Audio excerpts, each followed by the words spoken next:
The gun was 6 inches from her face. Evelyn Blackwood could see every detail, the scratches on the barrel, the oil residue near the trigger, the slight tremor in Vincent Drake's hand, not fear, but anticipation. His voice came low and poisonous. "You should have stayed down when I hung you from that tree." Evelyn's response was steady cold as winter steel. "You hung me from a tree. Now face the consequences."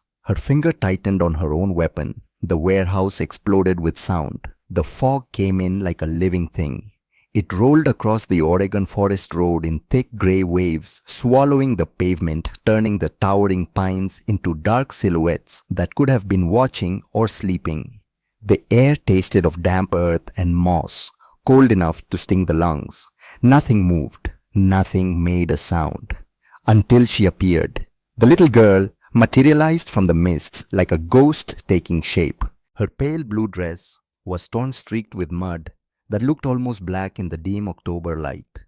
She ran barefoot down the center of the road, her small arms pumping frantically, her breath coming in ragged gasps that tore from her chest. She wasn't jogging. She wasn't playing. She was running for her life. Her feet slapped against the wet asphalt, leaving bloody prints that vanished into the fog behind her. Her dark hair hung in tangled ropes across her face. When she stumbled, catching herself on trembling hands before pushing upright again, the sound echoed like a gunshot in the silence. She ran until she saw them. 2 black luxury sedans sat in formation across both lanes, engines idling with the deep purr of expensive machinery. They blocked the road completely, as if they had been waiting for something or someone. Chrome gleamed through the mist. Tinted windows reflected nothing but gray. The vehicles looked like they had been carved from shadow and steel.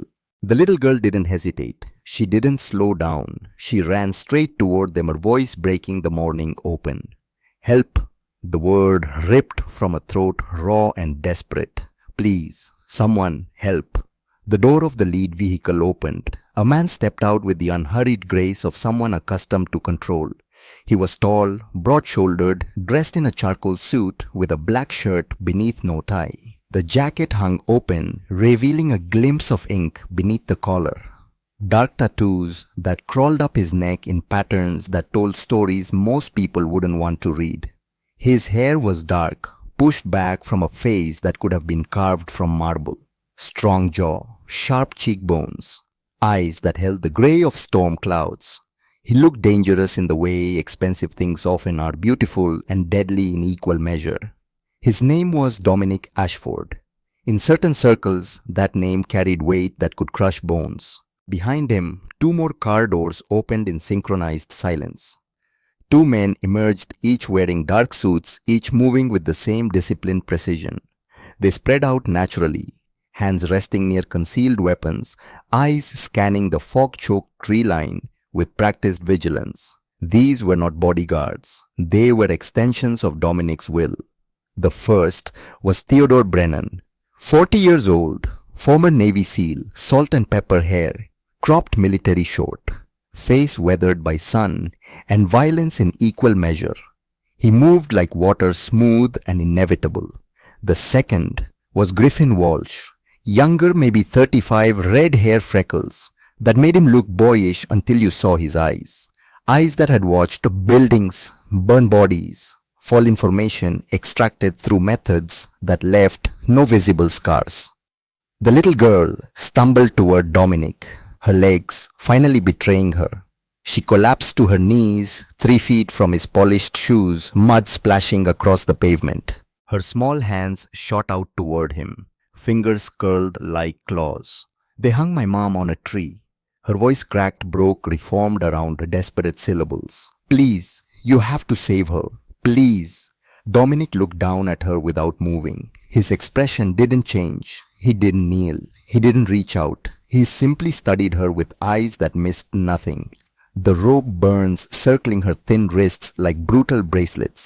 The way her entire body shook with exhaustion and terror. The dirt under her fingernails from clawing at something or someone. Theo stepped forward. "Boss." Dominic raised one hand. Silence fell instantly. The little girl's sobs filled the void, desperate and broken. Please, she whispered. She's still there. They left her hanging. Please. Dominic tilted his head slightly, still watching her calculating reading.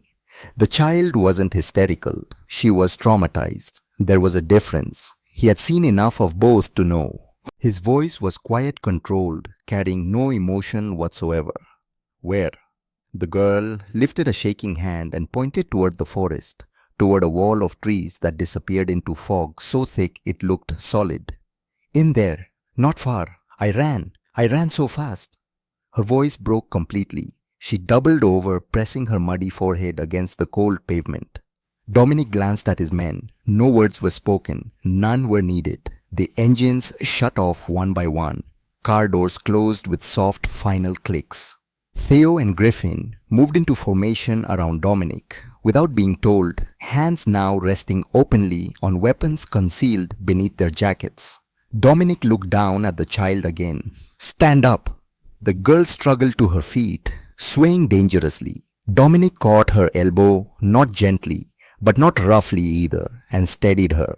She stared up at him with wide red-rimmed eyes that held more hope than any child should ever have to place in a stranger, especially a stranger like him. You lead, we follow. The girl nodded frantically, already turning toward the forest. She took 3 steps before her legs buckled again. This time Dominic didn't wait. He lifted her effortlessly, settling her against his side with one arm. She weighed almost nothing, like lifting a shadow. Hold on. Not a suggestion, a command. She wrapped her arms around his neck and buried her face against his shoulder. He felt her tears soaking through his expensive suit jacket. He ignored it. Dominic moved toward the tree line. Theo fell in ahead. Griffin covered the flank. They entered the forest as a single unit, swallowed immediately by fog and shadow.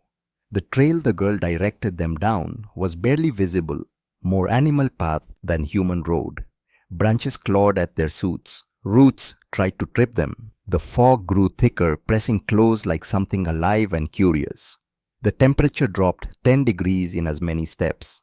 Dominic felt the child's heartbeat slamming against his chest, a frantic percussion that matched the increasing tension in the air.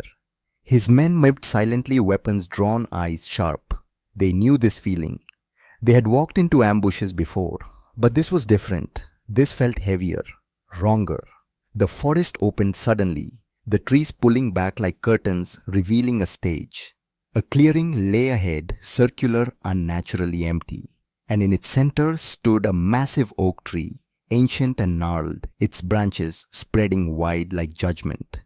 Hanging from those branches, swaying slightly in a breeze that didn't exist anywhere else, was a woman. The little girl screamed. Dominic's expression didn't change, but his grip on the child tightened and his other hand moved to his weapon. Check her. Theo sprinted forward. The woman hung limp, her head tilted at an unnatural angle, arms stretched above her bound at the wrists with thick rope. Her feet dangled inches from the ground. She wore jeans and a dark sweater, both soaked through with morning dew. Her dark blonde hair hung across her face, obscuring her features. Theo reached her in seconds, pressed 2 fingers against her neck, searching for a pulse beneath cold skin. She's alive! His voice was tight, barely. Dominic didn't acknowledge the relief that should have followed those words. Relief was a luxury. Action was necessity. He shifted the girl in his arms, turning her face away from the sight of her mother hanging limp against the ropes. Don't look. Not comfort. An order. The girl buried her face deeper into his shoulder, her small body shaking with sobs that had no sound left in them. She had screamed herself empty. Griffin moved with immediate precision, pulled a tactical knife from his belt, and began scaling the tree with the efficiency of someone who had done harder climbs under worse conditions. Theo positioned himself beneath the woman, arms raised ready to catch her weight the moment the ropes were cut.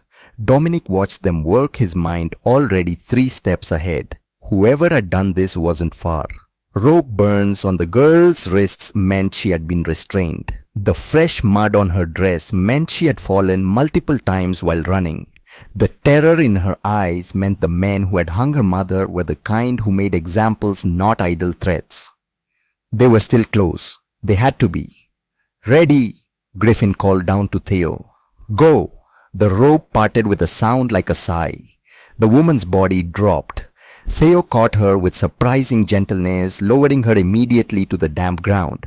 Theo was beside her in seconds, checking vitals, assessing damage, with hands that moved like a trained medic's, despite belonging to a man who specialized in causing harm or better not healing it. Pulse is weak but steady. Possible hypothermia. Shock. She needs a hospital. No hospitals. All three men looked at Dominic. They knew better than to question, but the silence itself was a question. Dominic set the girl down gently, keeping one hand on her shoulder to steady her. She immediately tried to run to her mother, but he held her back with quiet firmness. "Not yet. Let them work."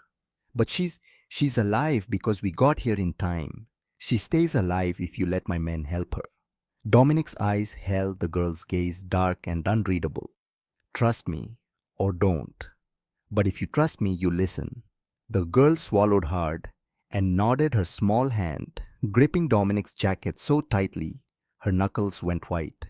Dominic pulled out his phone and dialed without looking at the screen. The call connected on the first ring. "I need a medical team. Woman mid-30s. Exposure. Rope trauma. Possible shock. Discrete location. 20 minutes. He paused, listening. "No, not the clinic. The estate on Riverside. Send Morrison." Here he ended the call, pocketed the phone, his attention returning to his men. Griffin had descended from the tree and was examining the surrounding area with a predator's focus, reading the forest floor like a book written in disturbed leaves and broken branches. "Boss." Griffin's voice was quiet but urgent. "Tracks. Fresh." Dominic's jaw tightened almost imperceptibly. "How many?" Griffin crouched, touching the edge of a boot print in the soft earth. 3, maybe 4. Heavy boots, heading northeast. "How fresh?" "Minutes. They could still be within a quarter mile." The air in the clearing changed. All three men felt it, the shift from rescue operation to something colder, sharper, something they knew better than anything else. Dominic looked down at the girl. "Your mother, what's her name?" The girl's voice came small and broken. "Arya. My name is Arya and my mom is Evelyn. Evelyn Blackwood. Evelyn is going to be fine. My men will take care of her. But I need you to stay here with Theo while we..." "No." Arya's grip on his jacket became desperate. "Don't leave me. Please. They'll come back. They said they'd come back." "They won't come back." And this time there was something in Dominic's voice that made the promise sound like a death sentence for someone else. "I'm going to make sure of that." He gently pried Arya's fingers from his jacket and guided her to Theo, who had removed his suit jacket and draped it over Evelyn's unconscious form. "Stay with your mother. Theo will keep you both safe. If anyone comes who isn't us, he'll handle it." Theo met Dominic's eyes and nodded once. His hand moved to rest on the weapon at his hip. Dominic turned to Griffin. No words exchanged, none needed. The two men moved as one toward the northeast trail, leaving Theo crouched between mother and daughter like a suited guardian angel with a gun. Arya watched them disappear into the fog, her voice barely a whisper. "Where's he going?" Theo checked Evelyn's pulse again, his expression carefully neutral. "To send a message." "What kind of message?" Theo was quiet for a long moment, listening to the forest. In the distance, through the thick fog and ancient trees, he thought he heard voices shouting. Then nothing. The permanent kind.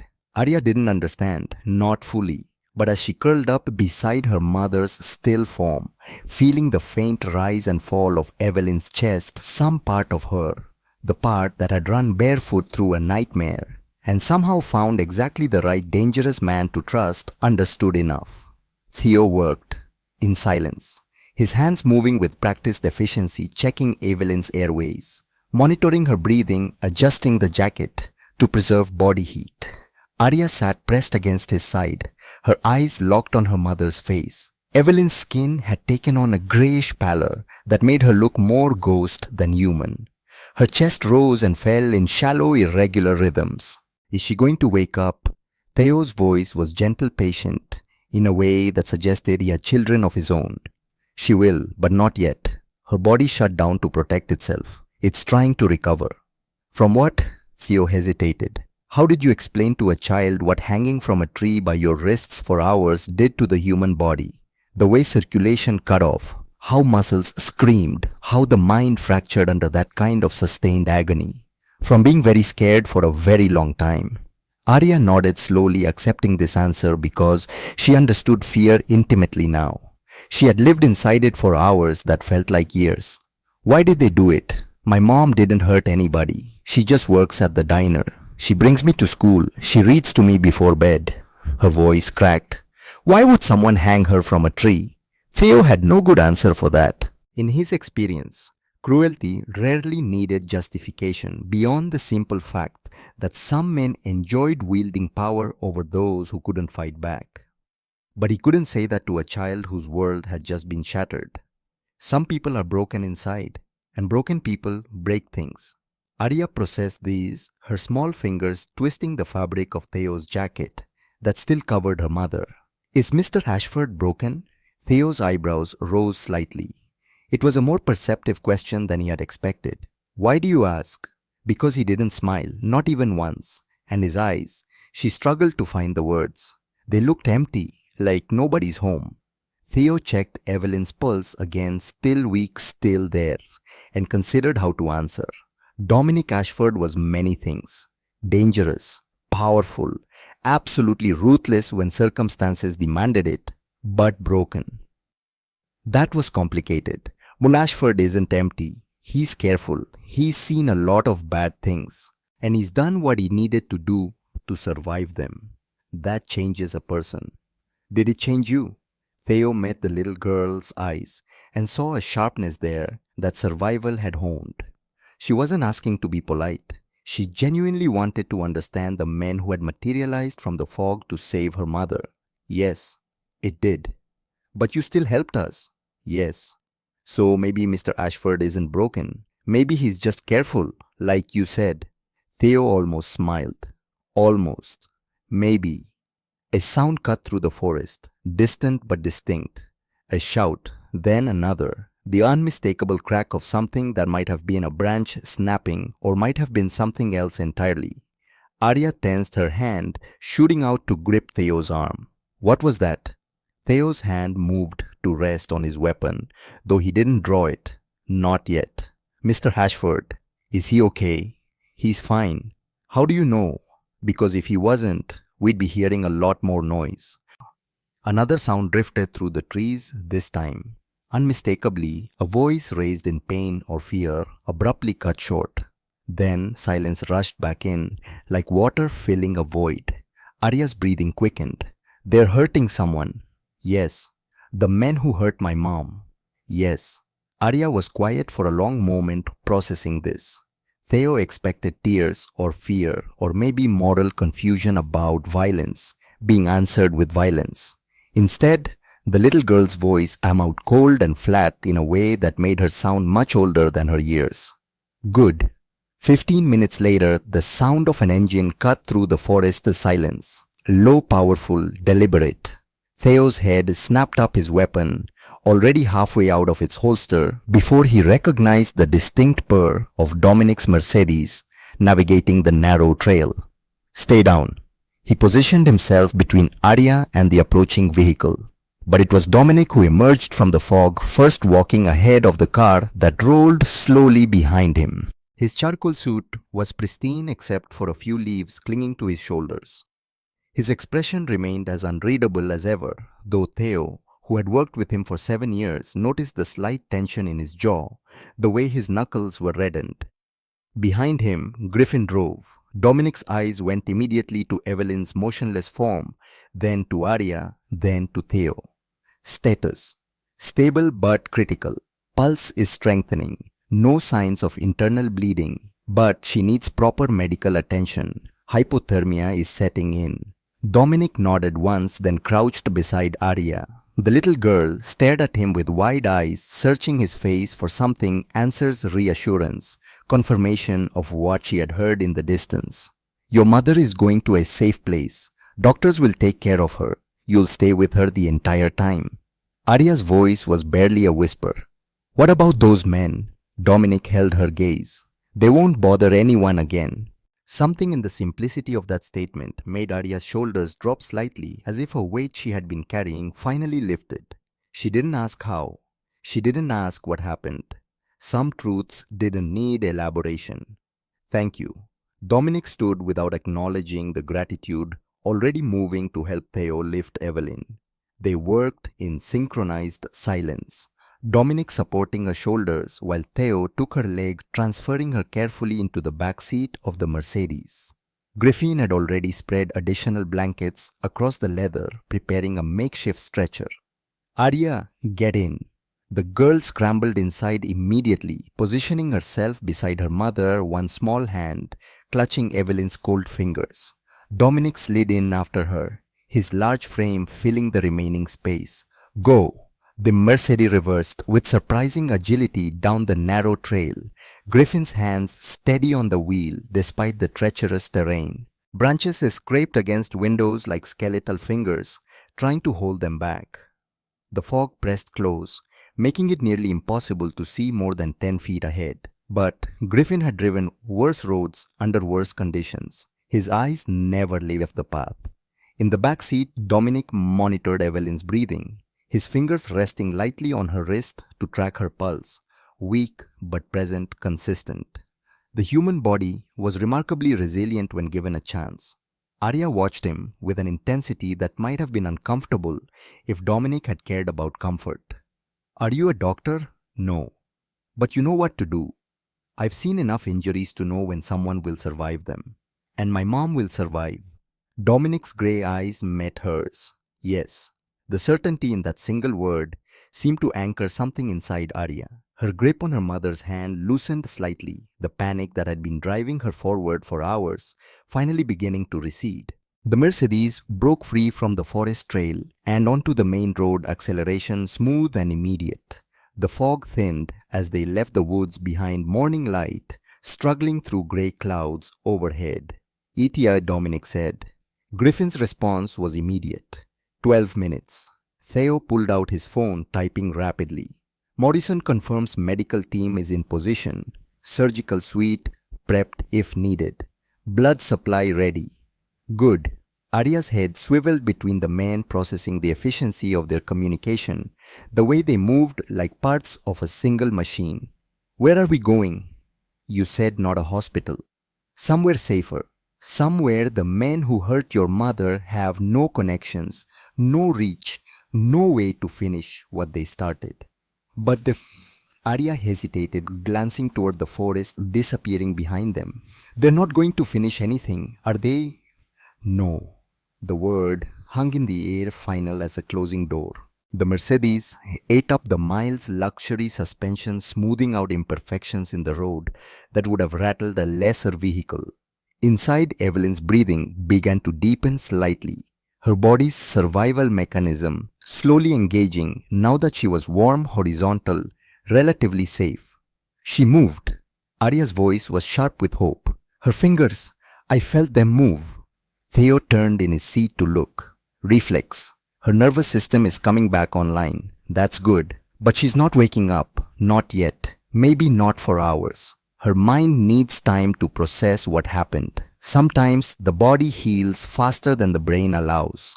Arya absorbed this, her thumb stroking her mother's hand in small repetitive circles. Will she remember what they did? Theo's voice was honest, gentle. Probably, but memories lose their teeth over time, especially when you survive them. I'll remember too, forever. Dominic glanced at her, his expression unreadable.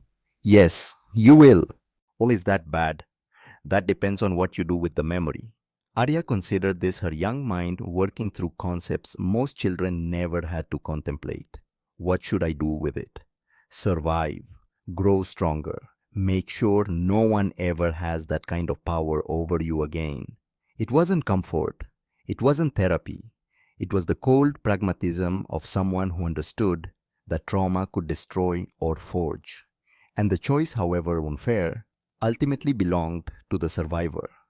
"We're here," Griffin announced, turning onto a tree-lined private drive that led to a sprawling estate hidden behind high stone walls and iron gates that opened automatically as they approached. A medical team waited at the entrance, 3 people in surgical scrubs, a gurney-ready equipment bags in hand. The Mercedes stopped smoothly. Doors opened in coordinated sequence, and Evelyn Blackwood, still unconscious but breathing steadily, was transferred into hands that knew exactly how to pull her back from the edge. Arya started to follow the gurney, but Dominic's hand on her shoulder stopped her gently. "Let them work first. 5 minutes, then you can stay with her as long as you want." Arya nodded, watching her mother disappear through pristine white doors. She was still alive. They both were. And that was enough. The estate was a study in contradictions. Luxury wrapped around security. Elegance concealing violence. Crystal chandeliers hung above surveillance monitors. Marble floors gleamed beneath weapon racks hidden behind false panels. It was the kind of place where men like Dominic Ashford conducted business that never appeared in ledgers or court documents. Arya sat in an oversized leather chair in the study, her muddy feet dangling inches above the Persian rug. Someone had brought her warm tea that she hadn't touched and a blanket she had wrapped around herself like armor. Through the open doorway, she could see medical personnel moving efficiently around her mother in the adjacent room. Dominic stood by the window, phone pressed to his ear, his voice low and controlled. Yes, complete discretion. No police reports, no records. A pause. "Because I said so." He ended the call, pocketed the device, his attention shifting to Arya. The little girl stared back at him with eyes that had seen too much, understood too little, but trusted completely. "Your mother is stable. The doctors are closing the lacerations on her wrists. She'll have scars, but she'll heal." Arya nodded slowly. "Can I see her?" "Soon. They're finishing." The door burst open. Theo entered with swift purpose, his expression darker than usual. He carried a tablet in one hand and held it out to Dominic without preamble. "We have a problem." Dominic took the device, his eyes scanning whatever was displayed there. His jaw tightened almost imperceptibly, the only outward sign of whatever he was processing. "Show me." Theo tapped the screen. Arya watched Dominic's face as he absorbed information she couldn't see. The temperature in the room seemed to drop several degrees. While we were en route, Griffin found them at the clearing after we left. Fresh prints. He photographed everything before the medical team arrived. Dominic handed the tablet back, his mind already working through implications and responses. He glanced at Arya, then back to Theo. "Take her to her mother. Stay with them both." "Boss." "No." Theo understood the dismissal for what it was, protection, not disrespect. He extended a hand to Arya. "Come on, your mom is asking for you." Arya's face lit up. "She's awake. Just barely, but she wants to see you." The little girl scrambled from the chair and took Theo's hand, casting one backward glance at Dominic before disappearing through the doorway. Dominic waited until he heard the door to Evelyn's room close before speaking. "Griffin." The man appeared in the doorway within seconds, as if he had been waiting for the summons, which he had been. "Sir, show me everything." Griffin pulled out his phone and swiped through a series of photographs with methodical precision. "I went back after we loaded Evelyn into the car. Wanted to document the scene in case we needed evidence later." He held out the phone. Dominic took it, his eyes narrowing as he studied the images. The clearing looked different in the photographs, less ethereal, more clinical. The massive oak tree dominated the frame rope still dangling from its branches like a severed limb. But it was the ground that told the real story. Boot prints, dozens of them, some old, trampled into mud by the initial attack, but others fresh, deep, purposeful cutting across the clearing, in a path that led away from the tree. These weren't there when we arrived. It wasn't a question. "No, sir. I'm certain. I checked the perimeter when we first entered. These tracks were made after we left. Someone came back." Dominic swiped to the next image, a closer shot of the prints, with Griffin's tactical knife placed beside them for scale. Large boots, Heavy tread, military-grade soles, the kind worn by men who expected trouble and dressed accordingly. 4 separate patterns, Griffin continued. 4 different men. They approached from the northeast. Same direction the original attackers fled. They stopped at the tree, likely discovered the cut rope, then spread out searching for the bodies of their friends. Yes, sir. Dominic swiped again, showing a cluster of prints near the oak's massive trunk. They stood here for several minutes. You can see where the ground is more disturbed, like they were arguing. Dominic studied the image, his tactical mind reconstructing the scene. 4 men returning to find their companions gone. No blood, no bodies, just an empty clearing and a cut rope. They would have questions, and men with questions often made dangerous decisions. They followed our trail. Griffin nodded grimly. Tracked us back to the main road. I found prints near where we had parked the cars. They would have seen the tire marks the direction we went. Did they follow further? Unknown. I lost the trail on the asphalt. But Sir Griffin hesitated, which was unusual for him. They know someone interfered. They know their operation was compromised. And they're looking for whoever did it. Dominic handed the phone back, his expression carved from ice. How many did we leave in the woods? 3 confirmed. The 4th escaped during the initial confrontation, took off running before we could secure him. Description: medium built, wore a red jacket, moves fast. I winged him with a shot, but he made it to a vehicle we didn't know was there. Dirt bike by the sound of it. Dominic was silent for a long moment, processing variables, calculating risks. 4 men returning to the clearing meant the original group was larger than they had anticipated. Organized, coordinated, the kind of crew that didn't take losses lightly. And now they knew someone had interfered. They'll retaliate. Against who? They don't know who we are. They know someone cut Evelyn down. They know someone took her. And they know enough to come back looking. Dominic's eyes went to the closed door where Arya and her mother waited. They'll go to the places she might run. Her home, her work, people she knows. We have her here, she's protected. For now, but we can't keep her forever. And they'll wait. Dominic's jaw set with decision. No, waiting gives them time to regroup, to plan, to bring in reinforcements.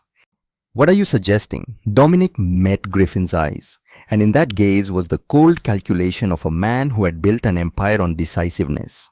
We go back tonight. We find them before they find us. Griffin didn't smile, but something like satisfaction crossed his features. I'll tell Theo to prep full gear. This won't be a conversation. Understood. Evelyn Blackwood opened her eyes to white ceiling tiles and the antiseptic smell of medical equipment. Her first thought was that she was dead. Her second thought was pain sharp and throbbing in her wrists, dull and aching through her shoulders. Every muscle in her body screamed protest. Her third thought was Arya. She tried to sit up. Hands immediately pressed her back down, gentle but firm. Easy. You're safe. You're okay. The voice was unfamiliar female professional. Evelyn's vision swam, then focused. A woman in scrubs stood beside her bed, dark hair pulled back, kind eyes behind wire-rimmed glasses. Where's my daughter? Right here, Mom. Arya's face appeared in Evelyn's line of sight, tear-streaked but smiling. The little girl climbed onto the bed carefully and wrapped her arms around Evelyn's neck. I found help. I ran and I found him and he saved you. Evelyn held her daughter with the arm that wasn't connected to an IV drip. Her other arm was heavily bandaged from palm to elbow. Who did you find? A man in a black car.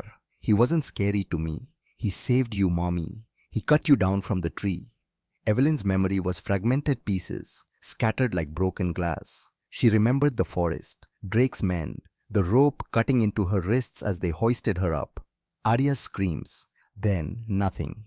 Until now. Where am I? The door opened. A man entered, tall, expensive suit, dark hair, eyes the color of storm clouds that Arya had described perfectly. Dominic Ashford, though Evelyn didn't know that yet. He moved with the confidence of someone who owned every room he entered, stopped at the foot of her bed, studied her with an expression that gave nothing away. You're at my estate, under my protection. The men who hurt you won't reach you here. His voice was quiet even, but carried absolute certainty. Evelyn's mind, trained by years of FBI work, immediately began cataloging details. His posture, his clothes, the way the medical staff deferred to him without question, the expensive watch on his wrist, the tattoos were visible at his collar and on his hands. This was not a good man, but he was the man who had saved her life. Who are you? Someone who doesn't like seeing children watch their mothers die. Not an answer, but it was all he offered. Evelyn looked at Arya, then back at Dominic. Thank you for stopping, for listening to her. Dominic's expression didn't change. Your daughter is brave. She ran toward danger to save you. That kind of courage is rare. He turned to leave. Wait. Dominic paused, didn't turn around. The men who did this, did you? They won't bother you again. Evelyn understood. She had spent enough years in law enforcement to read between those lines. Good. Now Dominic did turn, surprise flickering across his features, so quick it might have been imagined. Most people in your position would be concerned about the moral implications. Evelyn's voice was steady cold as winter stone. Most people haven't been hung from a tree while their daughter watched. Something that might have been respect crossed Dominic's face. Rest. Heal. We'll talk when you're stronger. He left before she could respond. Arya snuggled closer to her mother. I like him. He kept his promise. He said he'd save you and he did. Evelyn stroked her daughter's hair, her mind already working through everything that had happened. Everything that was still happening. She had been undercover at Vincent Drake's club for 6 months. Gathering evidence. Building a case. She had witnessed a murder. Recorded it. Hidden the evidence. And Drake had found out.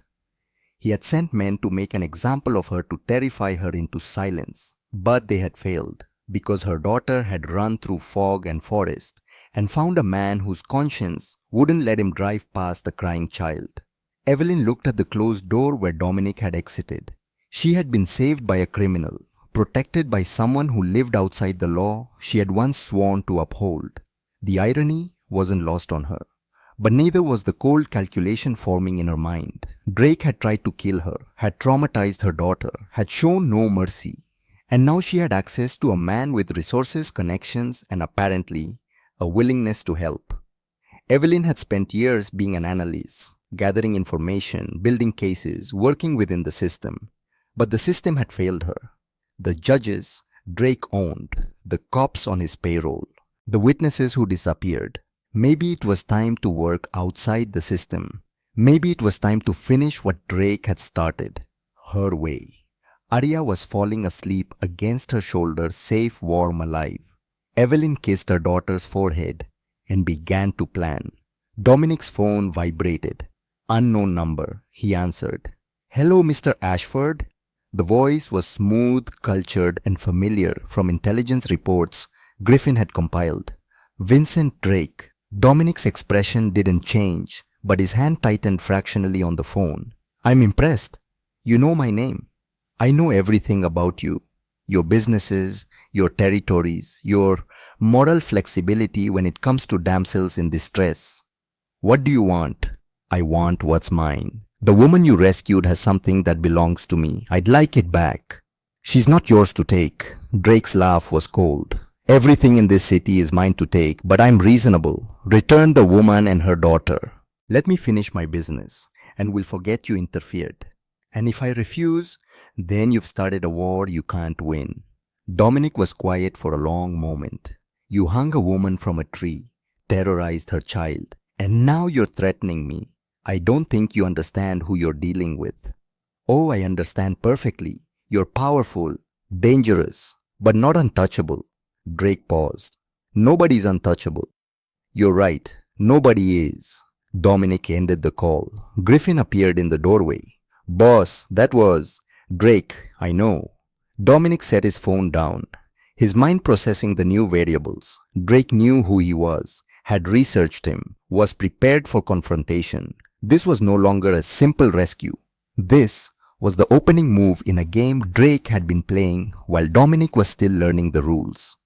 He glanced toward the medical wing where Evelyn rested, where Arya slept curled against her mother. Two innocents caught in the crossfire of violence. They hadn't started. Dominic had told himself he would protect them, get them medical care, then move on. But Drake had made it personal. And Dominic Ashford never walked away from personal. Griffin, sir, find out everything. I want Drake's life spread out on my desk by morning. Business, properties, associates, enemies, weaknesses, everything. And the woman, Dominic considered this. When she wakes properly, we talk. I need to know what Drake wants badly enough to threaten me over it. Griffin nodded and started to leave, then paused. Boss, if this goes sideways, if Drake has the connections he claims, then we remind him why empires fall when they threaten children. Dominic's voice was quiet, but carried the weight of absolute conviction, the kind that started wars or ended them.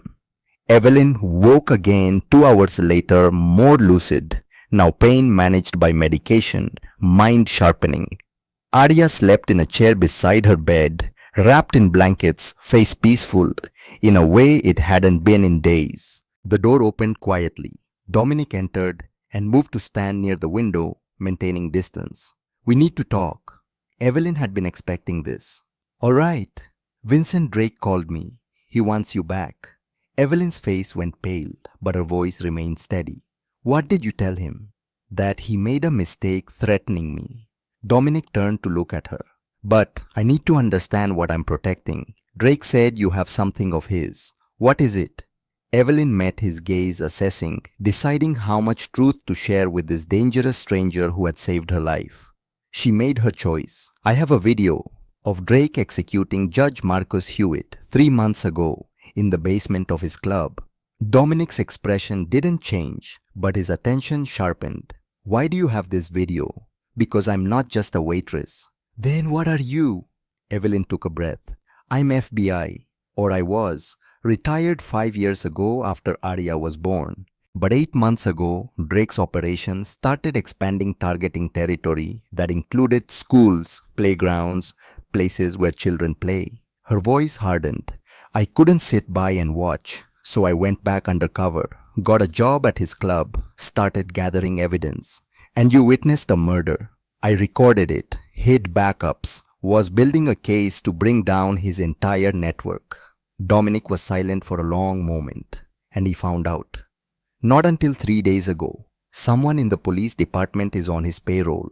They told him about the investigation. Drake panicked, sent men to tie up loose ends. By hanging you from a tree. Evelyn's hand unconsciously went to her bandaged wrist. He wanted to send a message. To me. To anyone else who might cooperate with authorities. This is what happens to informants. Where's the video now? Safety deposit box, bank downtown. I have until tomorrow afternoon to retrieve it before Drake's people access it. Wow, how long until tomorrow afternoon? Evelyn glanced at the clock. 24 hours. Dominic processed this, his tactical mind already forming plans. You're FBI trained. Was. I haven't been in the field in 5 years. But you know how to handle yourself. I know how to gather information, analyze patterns, build cases. She met his eyes directly. But I don't know how to fight a man with an army. That's not my skill set. Dominic crossed his arms, studying her. What do you want from me? Evelyn's response was immediate. Help me finish this. Drake won't stop. He has 19 other women on a list. Single mothers who saw something they shouldn't have. If I go into witness protection, he kills them all. If I testify, his judges throw out the case. If I run, he hunts me forever. She paused. The only way Arya is ever safe is if Drake's empire burns to the ground. You want me to start a war with Vincent Drake? I want you to help me end one. Dominic was quiet, weighing options, calculating risks. Griffin entered with a tablet and set it on the bedside table. Boss, Drake's file. Dominic picked it up and scanned quickly, his expression darkening. How many? 19 confirmed. All single mothers. All witnessed Drake committing crimes. 3 are already dead. Ruled accidents or suicides. Evelyn's face went white. 3. Dominic showed her the screen photographs of women, names, dates. Clara Martinez drove off a bridge last month. Sarah Chen, house fire 2 weeks ago. Jennifer Walsh, overdose 3 days ago. He looked at her. All single mothers. All had children under 10 years old. Evelyn looked at Arya sleeping peacefully, unaware how close she had come to losing her mother permanently. When Evelyn spoke again, her voice was steel wrapped in ice. I'm not running. I'm not hiding. And I'm not letting 16 more women die because I was too afraid to act.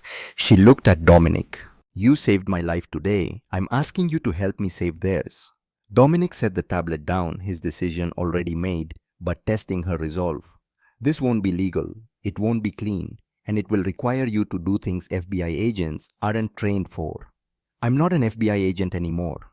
I'm a mother protecting her child, and I'll do whatever it takes. Even if it means becoming what you claim to fight against. Evelyn didn't hesitate. I'd rather be a living monster than a dead martyr. Dominic almost smiled. Almost. Tomorrow afternoon, we retrieve the video. Then we make our move. Thank you. Don't thank me yet. Drake has connections we're still mapping. This could go wrong in 100 ways. Then we plan for 101. Dominic moved toward the door, then paused. Get some rest. Tomorrow you start training. Training for what? For war. Dawn broke cold and grey over the Ashford estate.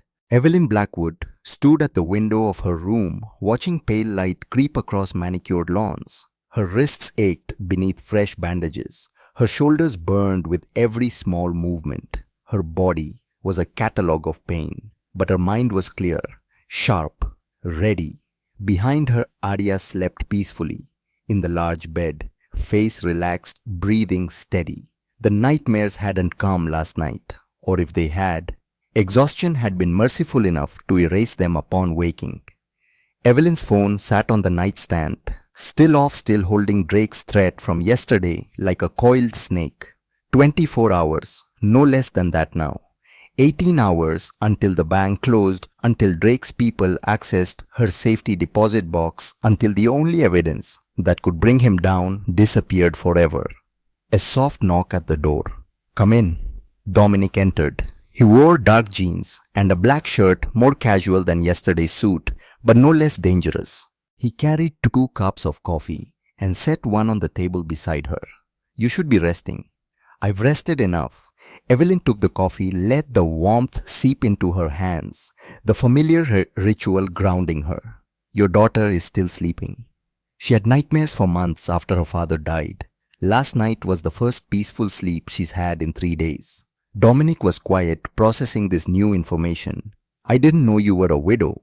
Car accident, 5 years ago. Drunk driver ran a red light. James died instantly. She took a sip of coffee. Arya was 3. Doesn't remember him much, just fragments. His laugh, the way he sang off key, how he made pancakes shaped like animals. I'm sorry. Evelyn shook her head. Don't be. I've grieved, moved forward, but it taught me something important. What? That life can end in seconds, without warning, without fairness. And the only thing that matters is protecting the people you love while you still can. She looked at Dominic directly. That's why I won't run from Drake. That's why I need your help. Because waiting for him to strike again is just another way of dying. Dominic studied her, this woman who had been hung from a tree yesterday, who should have been broken, traumatized beyond function. Instead, she stood here calm, determined, planning war. Training starts in 30 minutes. Eat something first. You'll need your strength. What kind of training? The kind that keeps you alive when Drake's men come for you again. Evelyn nodded. I'll be ready. The estate's basement had been converted into something between a gym and a tactical training facility. Mats covered the floor. Weapons lined the walls in locked cases. Targets hung at varying distances. Evelyn descended the stairs, Arya's hand in hers. Can I watch Mommy? Evelyn hesitated. She didn't want her daughter seeing more violence, even simulated violence. Dominic appeared behind them. Theo's daughter is visiting today, and my daughter Bella. They're having breakfast in the garden. Arya can join them. Arya looked up at her mother, uncertain. It's okay, baby. Go make friends. I'll just be down here. Will you be safe?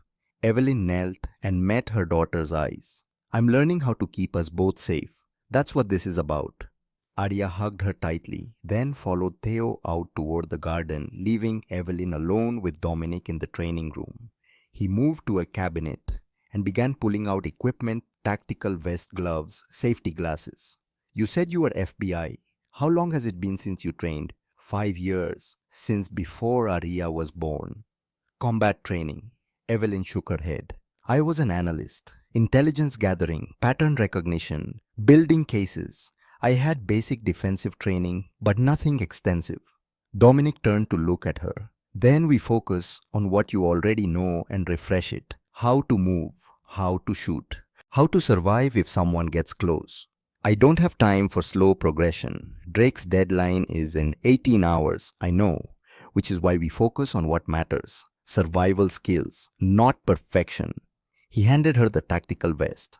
Put this on. We'll start with firearms, then close combat, then scenario training.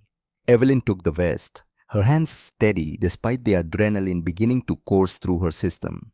I've shot guns before, range training, qualifications. This isn't range training. This is learning to shoot when someone is shooting back. The first hour was brutal. Dominic didn't coddle her, didn't make allowances for her injuries or her fear. He treated her like a soldier in training, which was exactly what she needed. Grip, stance, sight alignment. Evelyn's hands remembered more than her mind did. Muscle memory from 8 years ago surfacing. Imperfect but present. She fired. The target's center mass received a tight cluster. Not perfect grouping, but effective. Again, but this time move. People don't stand still when you're shooting at them. Evelyn shifted, fired, hit the target, but with wider spread. Better. Again. They ran the drill 20 times. Until her arms shook, until sweat soaked through her shirt, until the movements became automatic. Dominic called a break. Evelyn sat heavily on a bench, drinking water, her wrists screaming protest beneath the bandages. You're better than you said. I told you. I had training, just not recently. Training isn't the same as using it under pressure. You're holding back. Evelyn looked up at him. What do you mean? You're shooting to qualify, not shooting to kill. There's a difference. You need to flip that switch in your mind. He crouched in front of her eye level. When Drake's men come for you again, they won't hesitate. They won't aim to wound. They'll aim to end you. And if you're still thinking like an analyst trying to build a case, you'll die. Evelyn held his gaze. So what do I think like? A mother protecting her daughter. Someone who will do absolutely anything to make sure Arya lives to see tomorrow. Something cold and hard crystallized in Evelyn's chest. Show me again. The second hour was different. Dominic set up new targets, not the standard bullseye circles. These were human silhouettes, detailed, realistic. And behind them, he placed a smaller target. That's Arya. Drake's men have her. You have 3 seconds before they kill her. What do you do? Evelyn's hand went to the weapon without thought. She fired, hit the silhouette center mass. The small target behind remained untouched. The cold weight in her chest grew heavier, colder. Again, Dominic reset, changed positions. 2 seconds this time. Evelyn moved, fired twice. Both silhouettes dropped. Again, but they're shooting back. He activated a mechanism. The targets began moving erratically. Red laser dots tracked across the room, simulating incoming fire. Evelyn dodged, returned fire. Hit one target. Missed the second. Unacceptable. Arya dies if you miss. The words were harsh, designed to provoke, to push past fear into pure instinct. Evelyn reset her breathing, controlled her mind, narrowing to a single point. The next time Dominic activated the drill, she moved like water fluid, decisive. Both targets neutralized. The small target never in danger. Good. That's what I need to see. Evelyn lowered the weapon. Her hands weren't shaking. Her heartbeat was steady. The switch Dominic mentioned had flipped. She was no longer FBI analyst Evelyn Blackwood trying to follow rules. She was a mother who would burn the world to ash before letting anyone hurt her daughter again. Lunch was quiet. Evelyn sat in the garden with Arya, watching her daughter play with two other girls. One was small, maybe 3 years old, with dark curls and grey eyes, Bella Dominic's daughter. The other was older, perhaps 16, with dark hair and watchful eyes that tracked every movement with the awareness of someone who had learned to be vigilant. That's Nora, Theo's daughter. Dominic had appeared beside her, silent as smoke. She seems nervous. She has reason to be. Drake held her hostage for 6 months, used her as leverage against Theo. Evelyn's jaw tightened. How many others? How many people has Drake hurt? More than I can count. He's been operating in this city for 15 years, building power, buying influence, destroying anyone who threatens his empire. And no one stops him. People try, they disappear. Or worse, Dominic's voice was flat factual. You're not the first person to stand against Drake, but most don't survive long enough to matter. Evelyn turned to look at him. Then why help me? Dominic was quiet for a long moment, his eyes distant. Because I watched my sister die when I was 14. Sophia was 8. 3 men took her, did things I won't describe, left her body in an alley like garbage.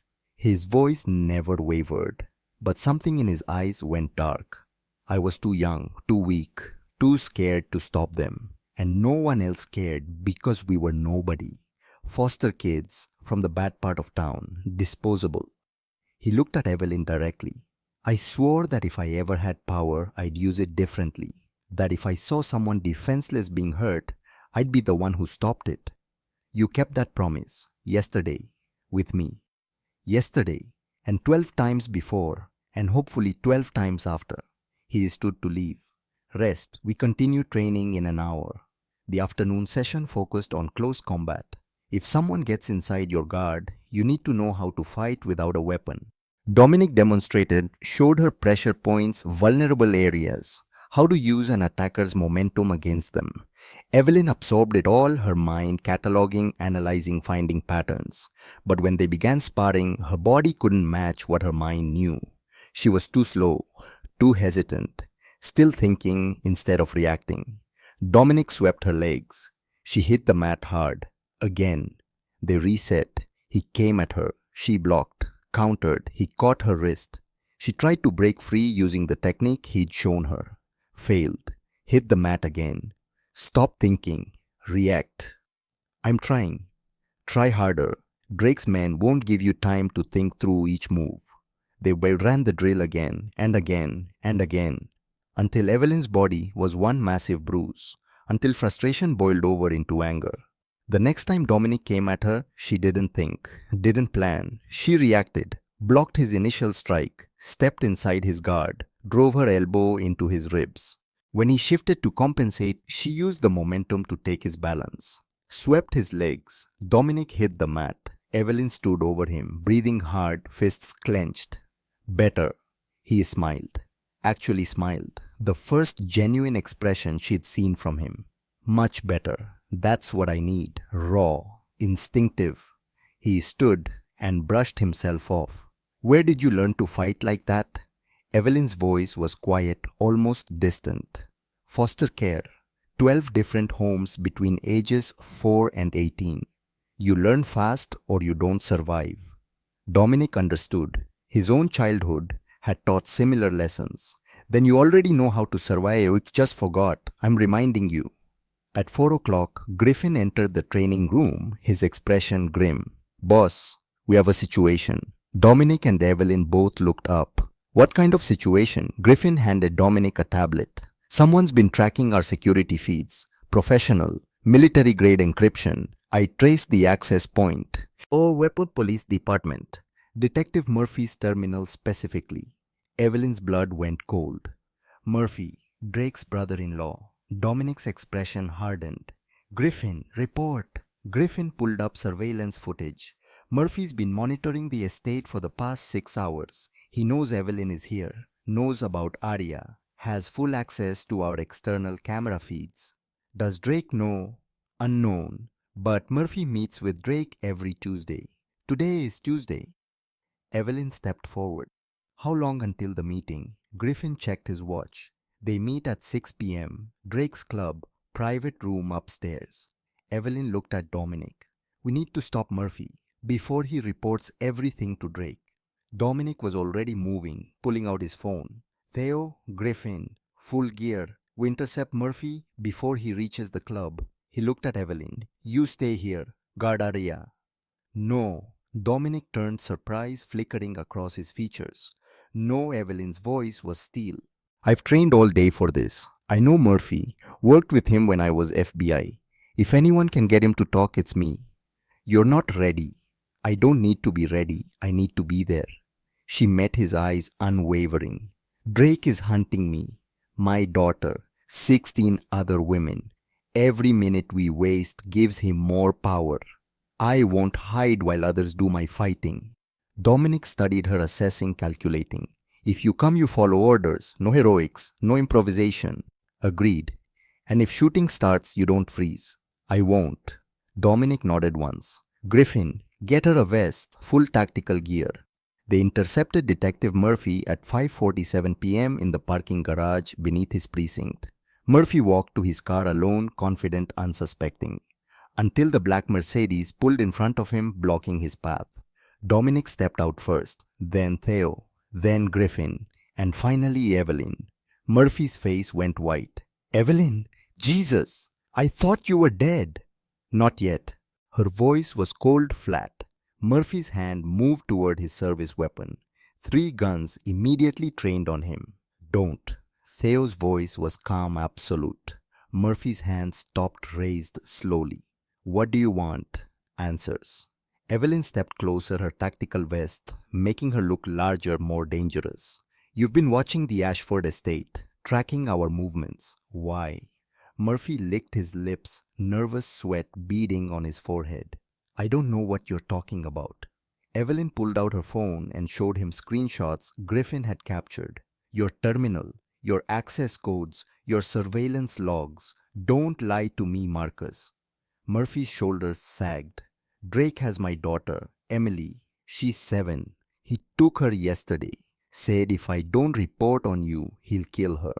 Evelyn felt ice water run through her veins. Where is she? I don't know. He moves hostages every 6 hours, different locations. I've been trying to find her, but his voice cracked. I'm her father. What was I supposed to do? Save her by helping us destroy Drake. Murphy laughed, bitter and broken. You can't destroy Drake. He owns this city. Judges, cops, politicians. Even if you kill him, someone else takes over. Evelyn's voice didn't waver. Then we kill them all. Murphy stared at her, this woman he'd worked with 5 years ago, who had been gentle, thoughtful, careful with evidence and procedure. She looked nothing like that person now. What happened to you? Drake hung me from a tree while my daughter watched. What did you think would happen? Murphy was quiet. If I help you, Emily dies. If you help Drake, Arya dies. Nora dies. Emily dies anyway because Drake doesn't leave loose ends. Evelyn stepped closer. But if you help us end a Drake tonight, all 3 girls live. You have my word. Murphy's face twisted. Your word? You're asking me to trust someone who's working with the Ashford crew. Criminals. I'm asking you to trust a mother who will do absolutely anything to protect children. All children, including yours. Something in her voice, some absolute conviction, made Murphy hesitate. What's your plan? Evelyn looked at Dominic, who nodded. Drake's meeting you at 6. His club, private room. You're going to that meeting, but you're wearing a wire. And you're going to get him to confess where he's keeping the hostages. Murphy shook his head. He'll search me. Always does. Metal detectors at every entrance. Griffin stepped forward. Not metal. Organic compound. Undetectable. State of the art. He held up a device the size of a button. Digestible. Activated by stomach acid. Transmits for 6 hours before dissolving completely. Drake will never know. Murphy stared at the device. You want me to swallow a bug? I want you to save your daughter. Evelyn's voice cut through his hesitation. Murphy looked at her, at Dominic, at the 2 other men who stood ready to do whatever was necessary. If this goes wrong, it won't. How can you be sure? Because I'm betting my daughter's life on it too. That seemed to reach him, the understanding that they were all parents, all desperate, all willing to risk everything for their children. Murphy took the device from Griffin. Tell me exactly what I need to do. 23 minutes later, Detective Marcus Murphy walked into Paradise Club, Drake's fortress, built with money from drugs and violence and broken lives. The metal detector beeped. Security searched him thoroughly, found his service weapon, confiscated it, found his phone, took that too, found nothing else. Because the organic transmitter was already dissolving in his stomach, acid sending clear audio to the receiver Griffin monitored from the Mercedes parked 2 blocks away. Evelyn sat in the back seat, headphones on, listening. She heard Murphy's footsteps, the ambient noise of the club, music thumping, people laughing, the ordinary sounds of evil, dressed up as entertainment. Then a door opening, closing, silence. Drake's voice, smooth, cultured, poisonous. Marcus, right on time. Sit. Murphy's voice was steady, controlled. I came. Now, where's Emily? Safe, for now. Did you bring me what I asked for? Murphy's silence stretched. Then, Evelyn Blackwood is at the Ashford estate, protected by Dominic Ashford and his crew. She has the video, safety deposit box at First National, downtown branch.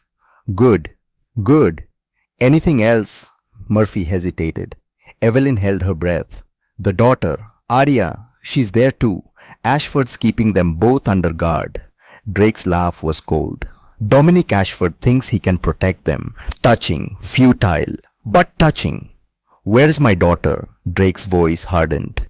I'll release Emily when I have what I need, not before. You said, I said many things. Words are cheap. Results matter. Paper rustling. Then Drake again. Here, 19 names, 19 problems. You're going to help me solve them. Evelyn's hands clenched, her fingernails digging into her palms. Murphy's voice came tight, strained. You want me to kill 19 women. I want you to do your job. Protect this city from criminals. They're not criminals. They're witnesses, mothers. Details. I can't do this. Drake's voice went deadly quiet. Then Emily dies. Tonight. And I make sure you watch. Murphy's breathing became ragged, desperate. Please. She's 7. She didn't do anything. Neither did the 8-year-old whose mother I hung from a tree yesterday. But her mother needed a lesson. Just like you need a lesson. Rage flooded through Evelyn, hot and pure and focused.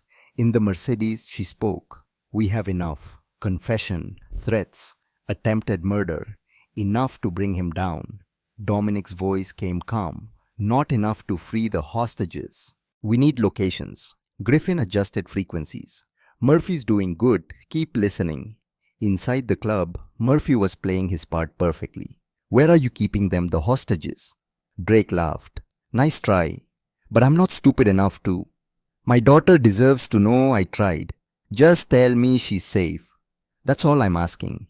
Drake's voice softened, slightly mockingly compassionate. She's at the warehouse. Pier 7, Level 1, East Wing, Cell 3. Happy now. Murphy's voice cracked with genuine relief. Thank you. Don't thank me. You'll never see her again anyway. After tonight, neither of you exist. In the Mercedes, Griffin pulled up building schematics. Warehouse Pier 7. I know it. Drake's main distribution hub. Heavy security. 20 guards minimum. Dominic looked at Evelyn. This is it. We go now or we lose our window. Evelyn removed her headphones. Then we go now.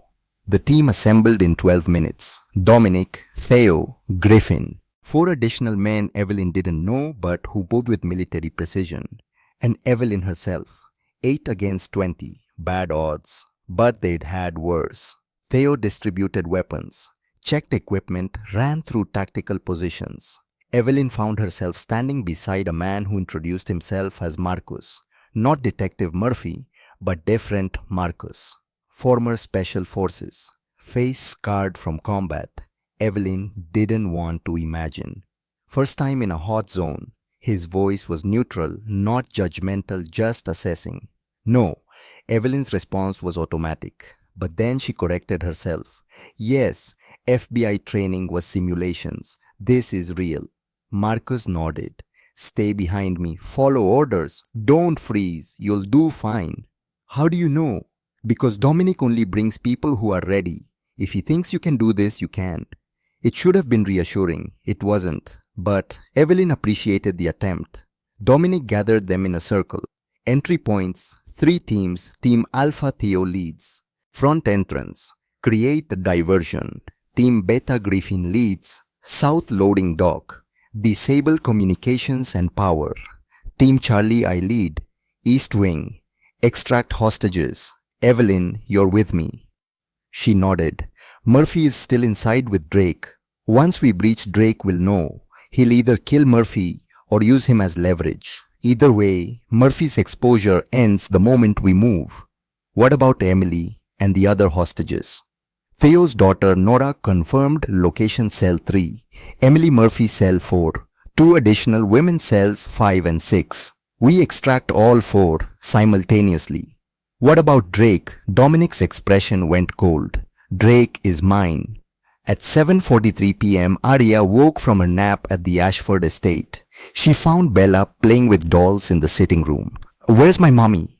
Bella looked up, her 3-year-old face serious. Miss Evelyn had to go help Mr. Dominic, but she'll be back soon. Arya felt ice form in her stomach. She went to fight the bad men. Bella nodded solemnly. But Mr. Dominic is really strong, and your mommy is brave.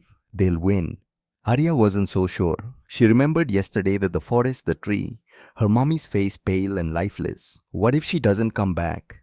Bella took Arya's hand. She'll come back. Mommies always come back. At 7:51 p.m., 3 teams converged on Warehouse Pier 7. Theo's team hit the front entrance with flashbangs and smoke grenades. The guards reacted exactly as predicted, rushing forward, calling for backup. Griffin's team slipped through the south loading dock, cut communications, killed the lights. The warehouse plunged into darkness. Emergency lighting kicked in 30 seconds later, red dim, creating shadows that moved like living things.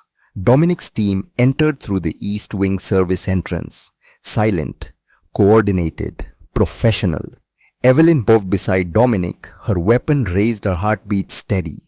Everything she trained for today crystallizing into this moment. They encountered the first guard at the base of the stairs.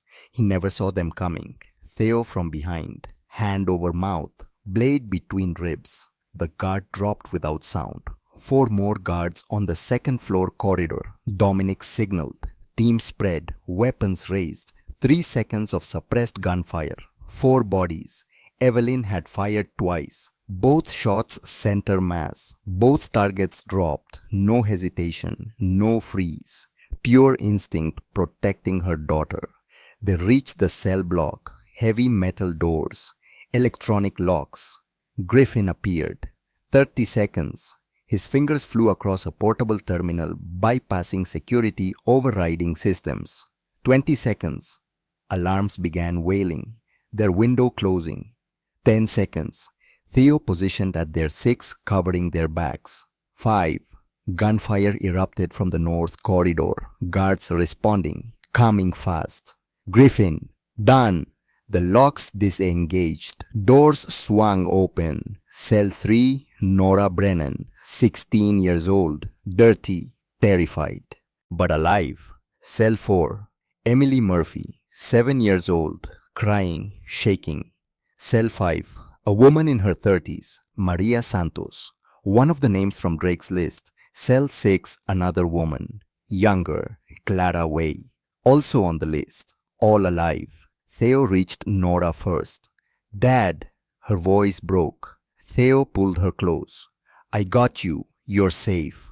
More gunfire. Closer now. We need to move. Dominic's voice cut through everything. Evelyn grabbed Emily's hand. Your daddy sent me. You're safe now. Emily looked up at her with huge, terrified eyes. Promise. I promise. They moved as a unit, Dominic leading Theo, covering rear Griffin and Marcus, flanking the civilians. Evelyn stayed with Emily, one hand holding the little girls, the other on her weapon. They reached the main corridor. Guards blocked their path. Dominic didn't hesitate, returned fire, dropped 3 in rapid succession, but more kept coming. Fall back. They were retreated into a side room, industrial storage, stacks of crates, limited cover. Griffin, already on it. He pulled out charges and placed them on the external wall. 30 seconds. Dominic's team held position, trading fire with guards pouring in from both directions. Evelyn crouched behind a crate, Emily beneath her protected.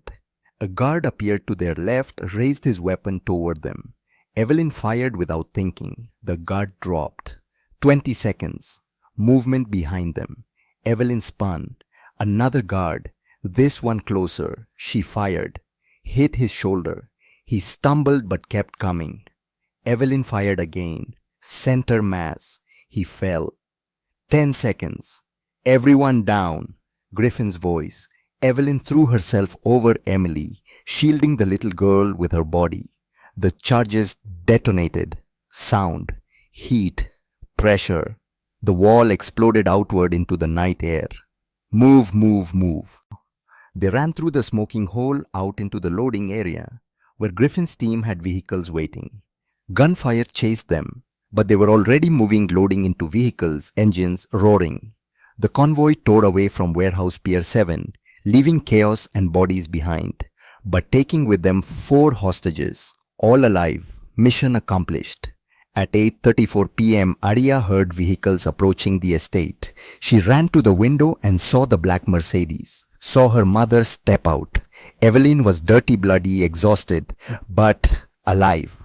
Arya flew down the stairs, out the door, into her mother's arms. "You came back!" Evelyn held her daughter so tightly it hurt. "Always, baby, always." Behind them, Theo reunited with Nora. Detective Murphy's daughter, Emily, cried with relief. The 2 other women stood uncertain, but free. Dominic approached Evelyn. "You did well." She looked up at him. "We saved 4. There are 15 more on Drake's list." Dominic's expression was grim. "I know." "So what now?" "Now we finish it. Drake knows we have the hostages, knows Murphy betrayed him. He'll be coming for us tonight. Then we'll be ready." Evelyn's voice was steel. "Because this ends one of 2 ways, Drake in chains or Drake in the ground. Either way, he never threatens another mother, another child." "Agreed." Dominic pulled out his phone, checked messages. His expression darkened. "What?" "Drake sent a message, says he has Arya." Evelyn's blood turned to ice. "That's impossible. She's right." She turned. Arya stood beside her. Safe. But Evelyn's phone buzzed. She pulled it out, numb with dread. Video message. From unknown number. She played it. Drake's face filled the screen, smiling. Behind him, a little girl. Same age as Arya.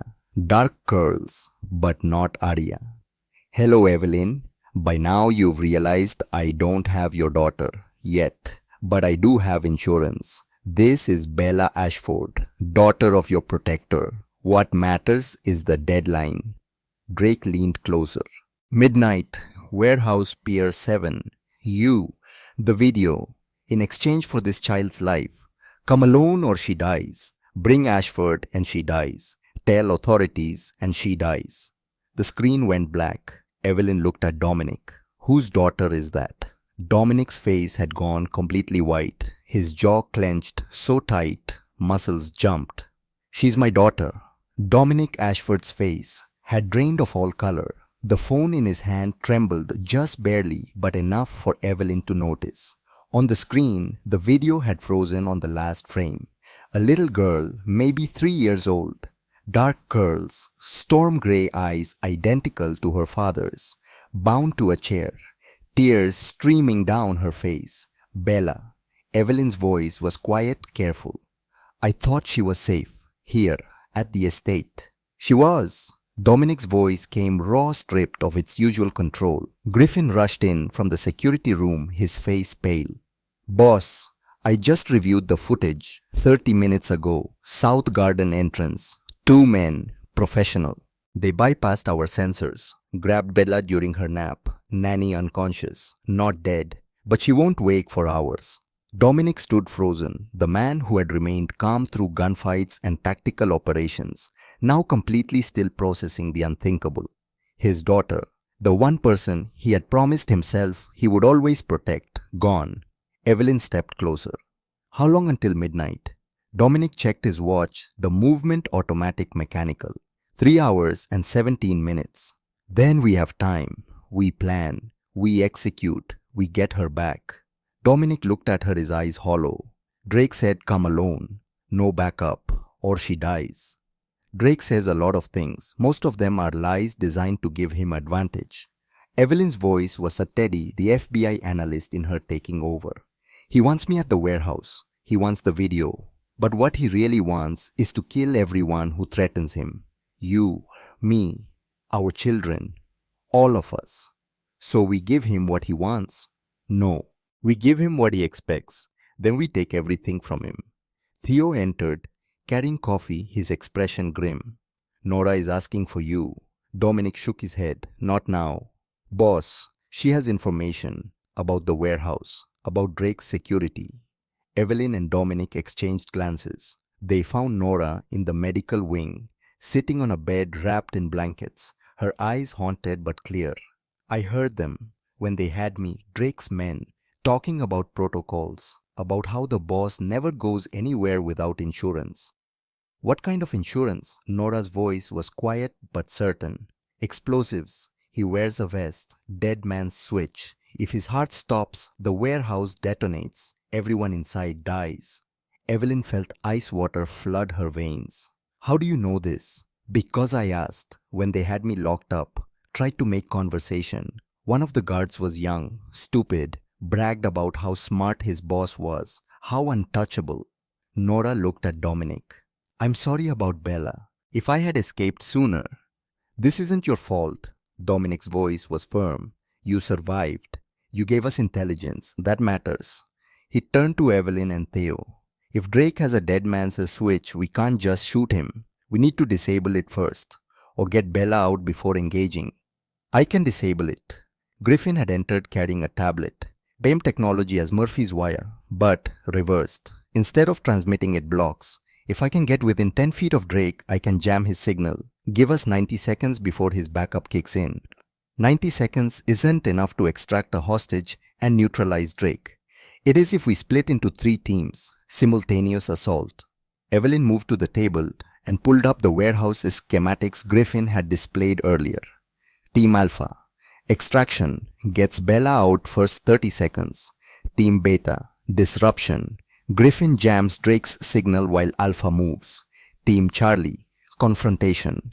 I keep Drake distracted, talking, buying time. Dominic shook his head.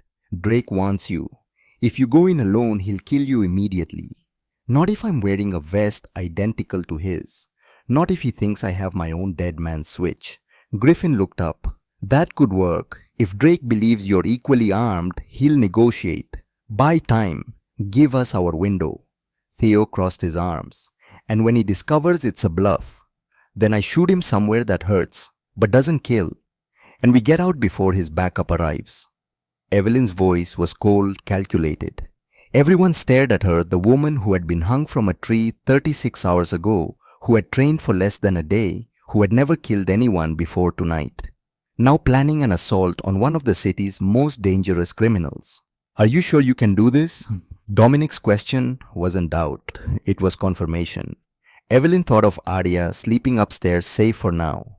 She thought of Bella crying terrified alone. She thought of Emily Murphy, Nora Brennan, Maria Santos, Clara Way, the 15 other women on Drake's list, all the children who would lose their mothers if Drake continued breathing. "I'm sure."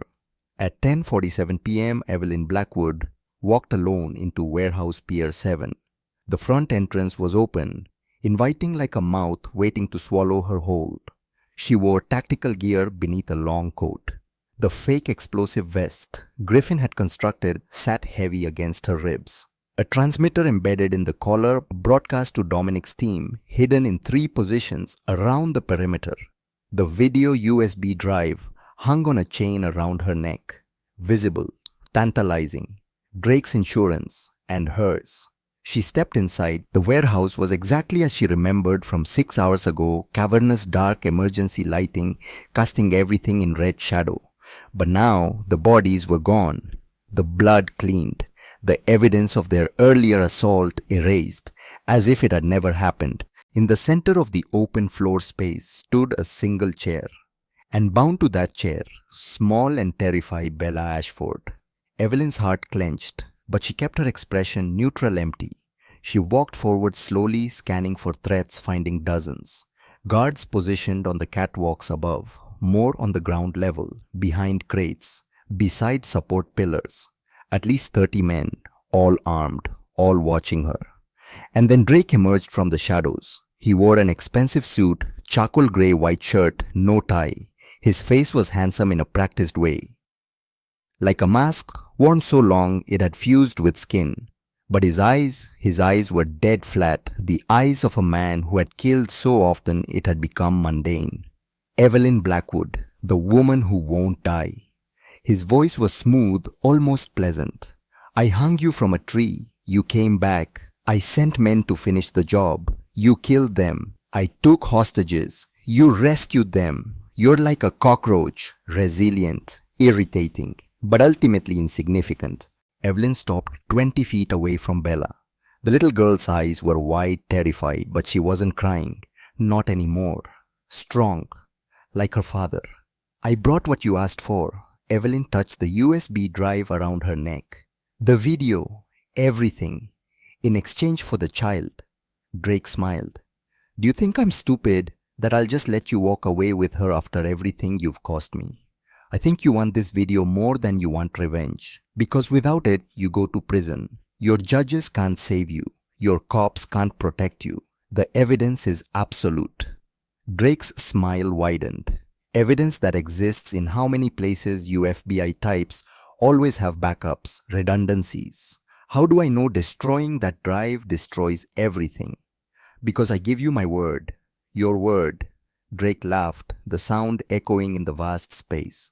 The word of a woman who has spent 6 months lying to me, pretending to be a waitress, gathering intelligence, plotting my destruction. Why would I trust anything you say? Because I'm a mother, and mothers don't gamble with children's lives. Evelyn held his gaze. I give you this video. You give me the girl. We both walk away. You continue your empire. I disappear with my daughter. This ends. Drake tilted his head, studying her. What about Ashford? Does he agree to let me go? Ashford wants his daughter back. That's all he cares about right now. Drake circled, slowly evaluating testing. Show me the vest. Evelyn opened her coat, revealing the fake explosive vest beneath. Dead man's switch, same as yours. If I die, we all die, including your men, including you. Drake's eyes narrowed. Clever. Ashford's work, my work. I'm not just a waitress, remember? Drake stopped circling and stood directly between Evelyn and Bella. Here's what's going to happen. You give me the drive. I verify it's genuine. Then I decide whether either of you leaves alive. That wasn't the deal. I'm changing the deal. Outside, Dominic listened through his earpiece. Every word, every breath. Griffin crouched beside him. 45 seconds since she entered. Drake is stalling, waiting for something. Back up. Theo's voice through the comm. 3 vehicles approaching from the north. 10 men, maybe more. We move now or we lose our window. Dominic's hand clenched. His daughter was 20 yards away, bound, terrified, and he couldn't reach her without triggering a bloodbath. Griffin, how close do you need to be? 10 feet, maximum. Can you get there without being seen? Griffin studied the warehouse through night vision. South entrance, ventilation shaft, leads to upper catwalk. I can get above Drake, drop down to 10 feet, jam his signal. How long? 3 minutes. We don't have 3 minutes. Then I move fast. Griffin disappeared into darkness. Theo, sir, Alpha team ready. Ready. When I give the signal you breach, get Bella. 30 seconds. Understood. Dominic checked his weapon, his hands steady despite the fear clawing at his chest. His daughter, his Bella, the only good thing left in his life after Catherine died. If he lost her, he couldn't finish the thought. Inside, Evelyn was running out of time.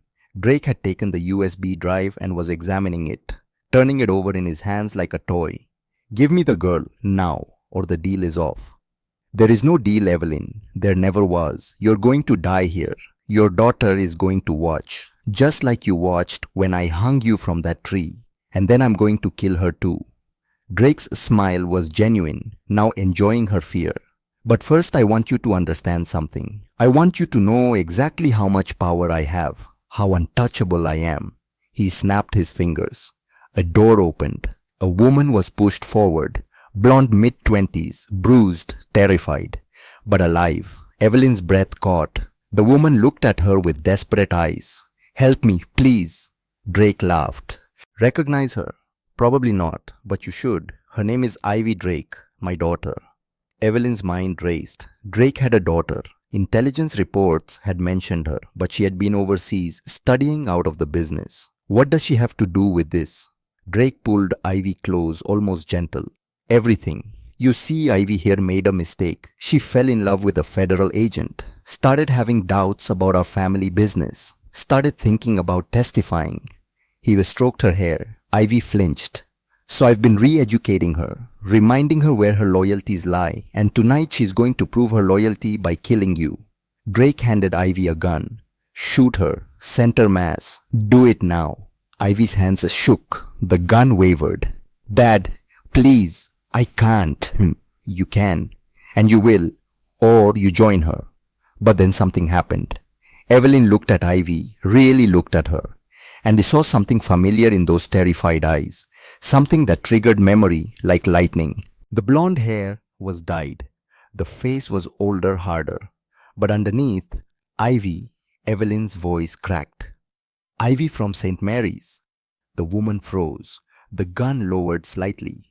Evie. Drake's smile faltered. You know each other. Evelyn's world tilted. Fragments of memory flooding back. St. Mary's foster home. Two girls, ages 12 and 8. Evie and Ivy. The older protecting the younger.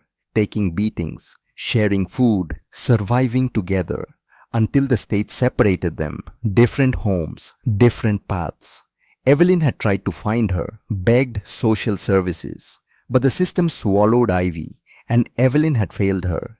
Now here she was. Broken. Controlled. Weaponized. Ivy, listen to me.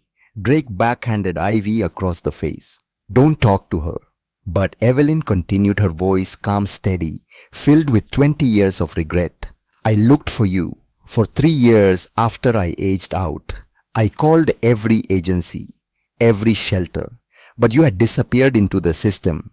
I failed you, and I'm sorry. Ivy looked up, tears streaming. You looked for me. Every day, until I thought you were dead, until the guilt almost killed me. Evelyn stepped closer, ignoring Drake, ignoring the gun, seeing only the 8-year-old girl who used to hold her hand in the dark. The night before they separated us, you said you'd wait for me. Remember, you said when I turned 18, I'd come back and we'd leave together. Ivy's voice cracked. I waited. For 3 years. You never came. Because they wouldn't tell me where you were. I tried, Ivy. I swear I tried. Evelyn's voice broke finally, the wall cracking. You were my sister, the only family I ever had, and losing you destroyed me. Ivy lowered the gun, slowly looking at this woman, her Evie older, now scarred, but still recognizable. Still the girl who had protected her, still the sister who had loved her. Drake told me you forgot me, that you didn't care. He lied. Drake grabbed the gun from Ivy's shaking hands. Fine. I'll do it myself. He aimed at Evelyn. And that's when 3 things happened simultaneously. Griffin dropped from the catwalk above, landing in a crouch 10 feet from Drake. The jamming device activated a high-pitched whine that only electronics could hear. Drake's dead man's switch went dead unresponsive. Theo's team breached the south entrance. Flashbangs, smoke, chaos, racing toward Bella's position, and Dominic came through the front entrance like vengeance in human form, weapon raised, voice cutting through everything. Drop it! Drake spun his gun, now aimed at Bella. One step closer and she dies. Dominic froze. For 3 eternal seconds, nobody moved. Then Evelyn acted. She pulled her own weapon, the one hidden beneath her coat, and fired. Not at Drake's head, not at his chest, at his right shoulder, then his left knee. Drake screamed, dropped, the gun clattering away. Evelyn was on him in seconds, weapon pressed against his temple. You hung me from a tree, made my daughter watch, threatened children, tortured women. Her voice was ice and fury. And now you're done. Behind them, Theo reached Bella, cut her bonds, lifted her. I got her, moving. Dominic remained frozen, torn between going to his daughter and finishing Drake. Evelyn made the choice for him. Go, I have this. Dominic ran, caught up with Theo at the extraction point, took Bella from him, held his daughter so tight she gasped. Daddy, I'm here. You're safe. I'm so sorry. Bella buried her face in his neck, finally allowing herself to cry. But before they could evacuate, the club's back entrance burst open. Detective Murphy stumbled out, face bruised, lip bleeding, but alive. He had fought his way out when Drake's men rushed to the warehouse, used the chaos, escaped, and called the FBI. Murphy looked at Drake, the man who had taken his daughter, terrorized his family, controlled him for 6 months. It's over. Murphy's voice was steady despite the blood. Drake spat. You're a dead man, Marcus. Murphy shook his head. No, you are. He showed Drake his phone, recording every word, every threat, every confession. And it's already uploaded, cloud storage, multiple backups. Even if you kill me now, you're finished.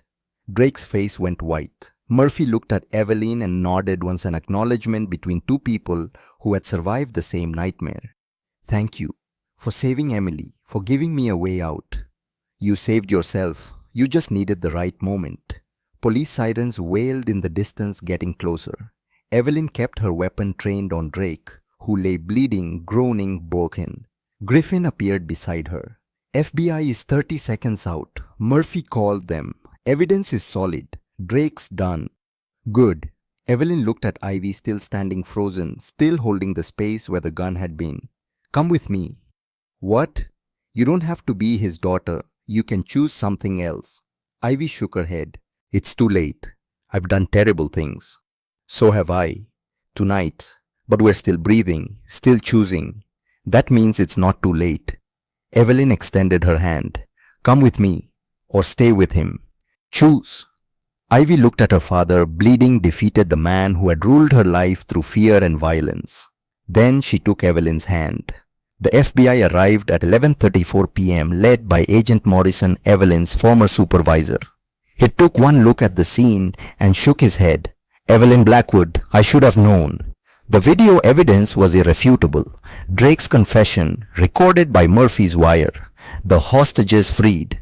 The bodies of Drake's men who had died in the firefight. But there was one more thing to verify. Griffin moved quickly to Drake's fallen form and checked the vest beneath his shirt, pulling it open.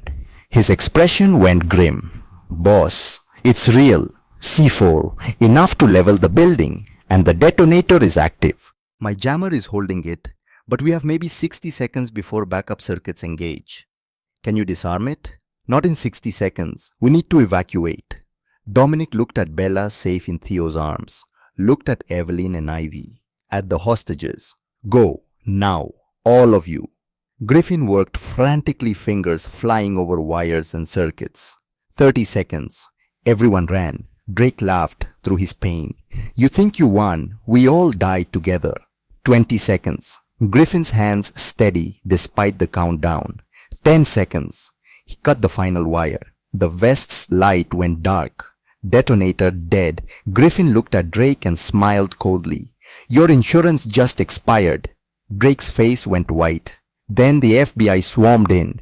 Drake was arrested charged with 19 counts of attempted murder, 3 counts of actual murder, kidnapping, racketeering, enough to put him away for life. His network collapsed within hours. Judges flipped, cops confessed, politicians resigned. The empire Drake had built over 15 years crumbled in a single night because one woman had refused to stay dead. At 2 a.m. the hospital was quiet. Evelyn sat beside Arya's bed. Her daughter had woken when they returned, had seen her mother's covered in blood and smoke and exhaustion, and had simply said, "You won." Evelyn had laughed, cried, held her daughter close. "Yeah, baby, we won." Now Arya slept peacefully, finally, truly safe. The door opened. Dominic entered, Bella asleep in his arms. How is she? Physically fine. Emotionally, that will take time. He sat in the chair across from Evelyn. "Thank you for getting her back, for risking everything. You would have done the same." "Yes, but you didn't have to. She's not your daughter." Evelyn looked at Bella's peaceful face. "She's a child who needed saving. That's enough." They sat in comfortable silence. Finally, Dominic spoke. "What will you do now Drake is finished? You're free." Evelyn considered this. "I have 15 other women to protect, the ones on Drake's list who are still out there, still afraid, still hiding. You're going after them. I'm going to help them, relocate them if needed, protect them, make sure they know they're not alone." "That's a full-time job." Evelyn smiled. "Good thing I just quit the FBI again." The Blackwood Foundation opened in a renovated building downtown. Its mission: protect single mothers facing violence, provide resources, legal aid, relocation assistance, security if needed. Funded anonymously by Dominic Ashford, run by Evelyn Blackwood. Staffed by the 15 women Drake had targeted. All found, all protected, all relocated safely. 0 casualties. Arya volunteered after school, filing papers, answering phones, being proof that children of survivors could thrive. Ivy worked there too, using her father's contacts and knowledge to dismantle what remained of his network from the inside. She had testified against Vincent Drake, helped secure his conviction, and now she was rebuilding slowly, painfully, but moving forward. Detective Murphy visited weekly. His daughter Emily was friends with Arya now, the 2 girls who had survived the same nightmare, bonding over homework and games and ordinary childhood moments. Theo brought Nora by sometimes. The 16-year-old was still healing, still having nightmares, but she smiled more, laughed occasionally. Progress was measured in small victories. Their foundation had helped 47 women, relocated 32 families, provided security for 23 threatened mothers. Most importantly, all 15 women from Drake's original hit list were found, protected, relocated, given new identities when needed. 3 had already been murdered. 16 survived because Evelyn refused to quit. 0 deaths after Drake's arrest. 0 kidnappings. 0 failures. A perfect record built on imperfect choices. But the children were safe. The mothers were alive. That was all that mattered. Drake's appeal had been rejected. He would die in prison. Murphy had been promoted, was cleaning up the police department, removing corruption, building something better. Griffin had opened a security consulting firm, providing protection for the foundation's clients. Dominic remained in his world, running his businesses, walking his grey line between legal and criminal. But he donated regularly, visited, often made sure Evelyn had resources. And sometimes in quiet moments, he and Evelyn would have coffee talk about their daughters, about the future. Nothing romantic, just 2 people who had walked through fire together and understood each other in ways few people ever could. Evelyn stood in the cemetery, autumn leaves falling like memories around her. She had brought Arya, and Dominic had brought Bella.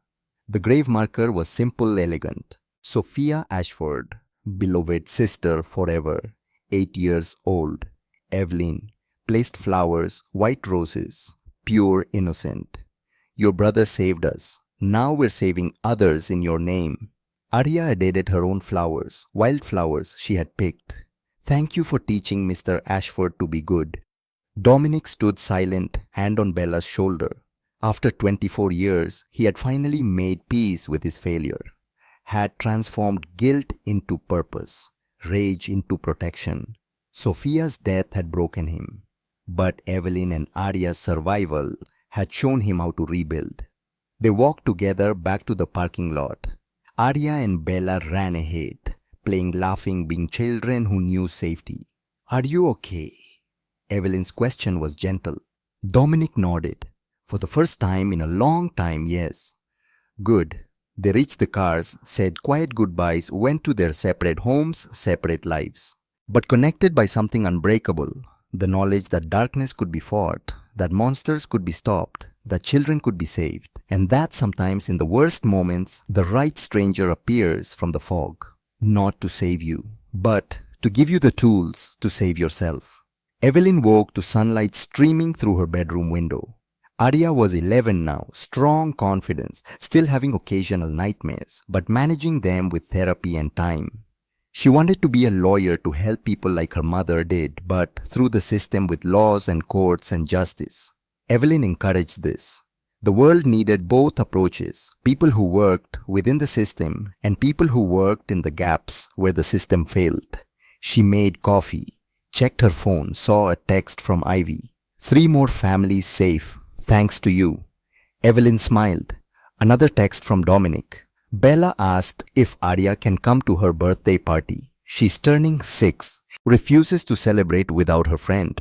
Evelyn typed back. We'll be there. The foundation had grown, expanded to 3 other cities, helped over 200 women, saved countless children. Drake had died in prison 6 months ago. Heart attack, no foul play. Just the inevitable end of a man whose heart had been black long before it stopped. Evelyn had felt nothing when she heard. No satisfaction, no grief. Just the quiet acknowledgement that evil sometimes ends with a whimper rather than fire. She walked to the window and looked out at the city waking. Somewhere out there, a woman was being hurt. A child was afraid. Someone needed help. And Evelyn Blackwood, former FBI analyst, former victim, current protector, was ready. The doorbell rang. Arya ran to answer it and came back with an envelope. Mom, this came for you.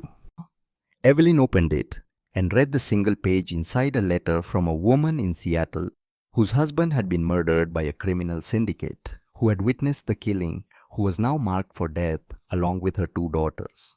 The letter ended with 7 words. Please help us. We have nobody else. Evelyn looked at Arya, who was reading over her shoulder. Are you going to help her? Yes. Can I come? Evelyn shook her head. Not yet. When you're older, when you're trained, but not yet. Arya nodded, understanding.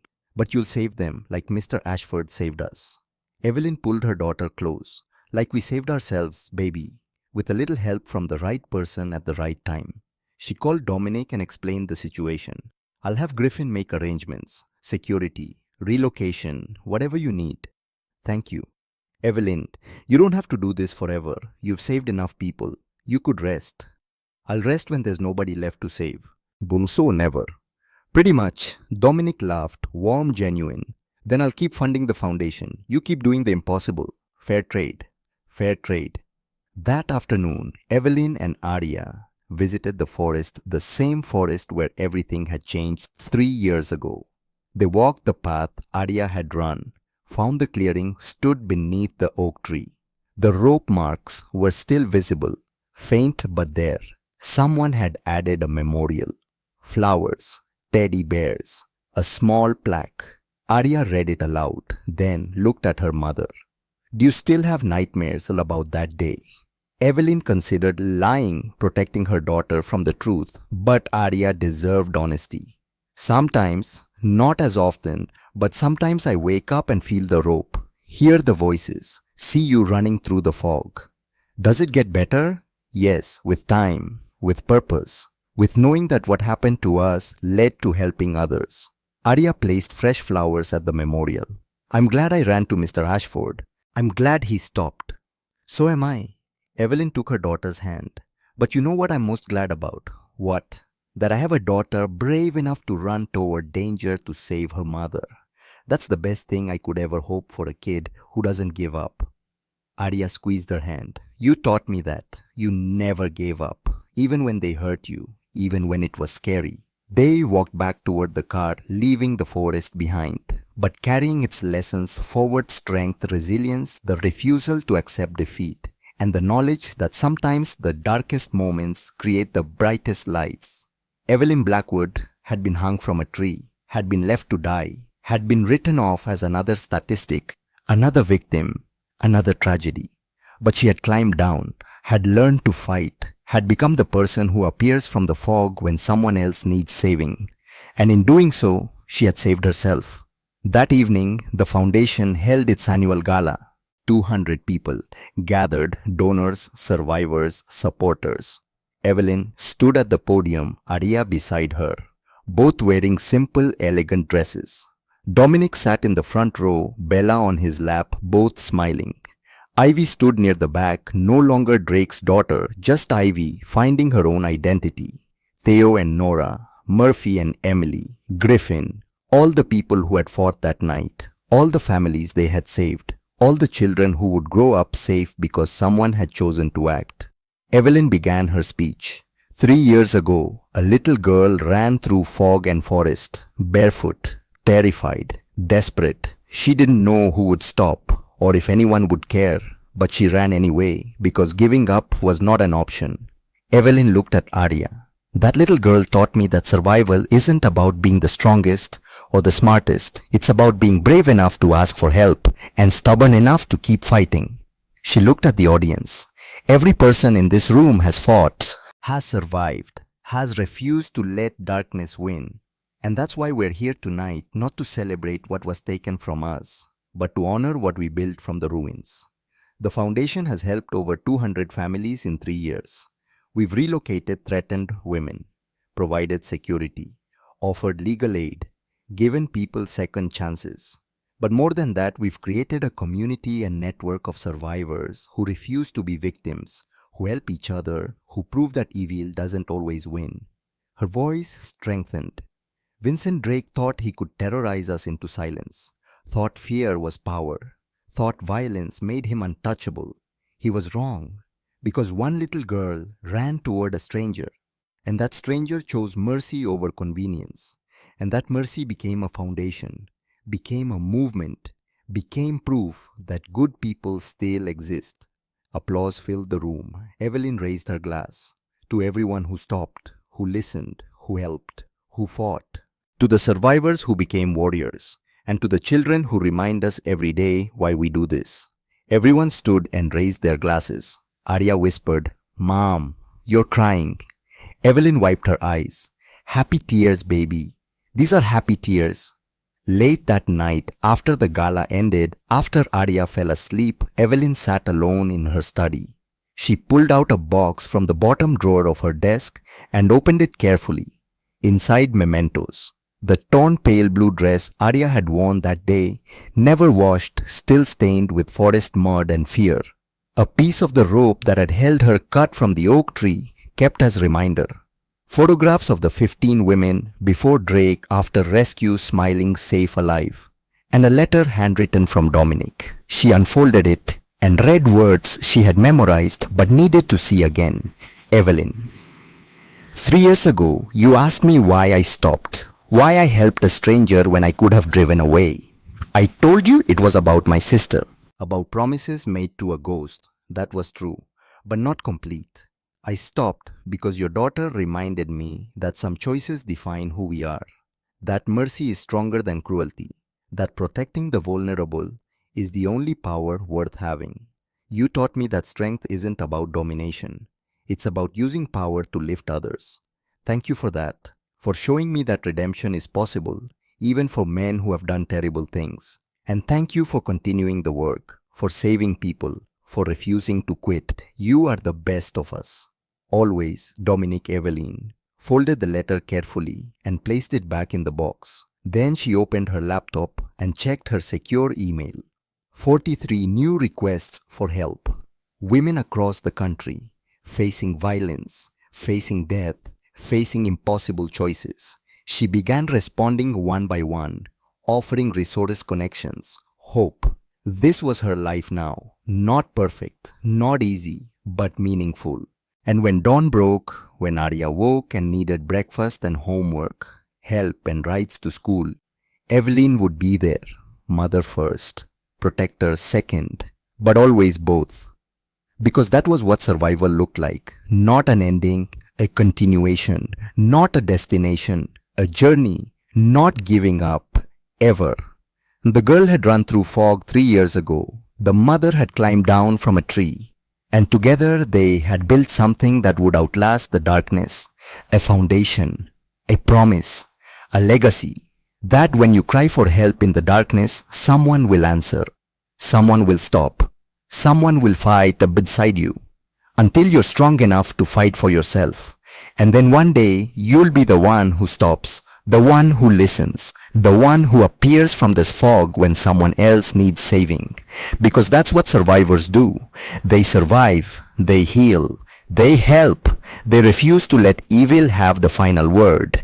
To every child who ran toward hope instead of hiding in fear. To every stranger who stopped when they could have kept driving. You are the reason good still wins. You are the light in the fog.